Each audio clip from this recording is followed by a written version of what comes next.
So does the type of home that I buy matter? Does that affect my loan? And the answer is yes. It's a very good question. So the main things that I like to highlight in this kind of question are condominium versus single family home. Condominium is a pretty hot button topic here in Florida in particular, because there are a ton of condos, and the guidelines for condominiums in Florida are different than in the rest of the entire country. So if you're buying a condominium in Florida, there are some additional down payment requirements that are necessary, depending on if the condo is warrantable, which means sellable to Fannie Mae, or unwarrantable, which means not sellable to Fannie Mae. So the biggest thing that I run into is a warrantable condo, right? Something that meets all the requirements of conventional financing, right? You can purchase with 5% down.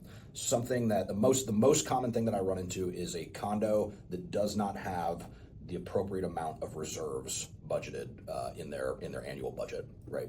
So the guideline is 10% of your budget, of your total incoming money, must be going towards a separate reserve account for deferred maintenance, new roof, new paving, whatever the case might be. It has to be like a set aside.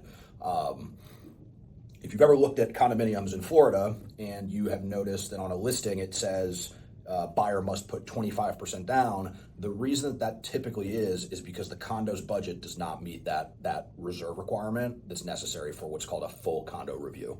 So if somebody puts 25% down on a conventional loan, we are not required to review the actual budget of the condominium. We just have like a quick 15 question questionnaire that's filled out about litigation and health and safety.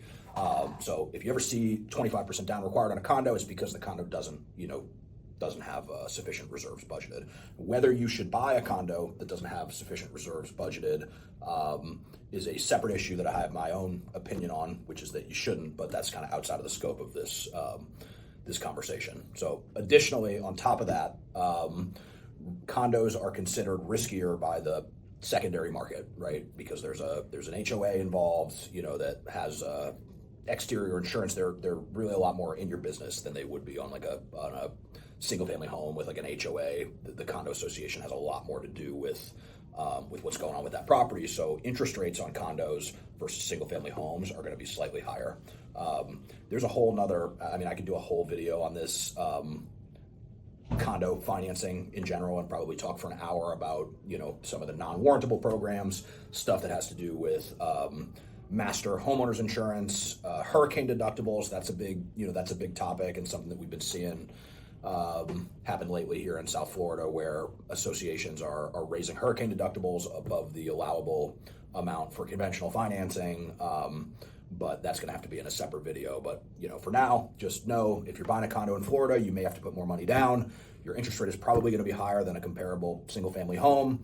And the association is going to have to pass a set of standards, that a regular home, we're not going to look into, insurance coverages and inspections and stuff like that. But on a condo, it's very, very strict as far as the things that we need to verify that not only do you qualify, but the condo association qualifies as well.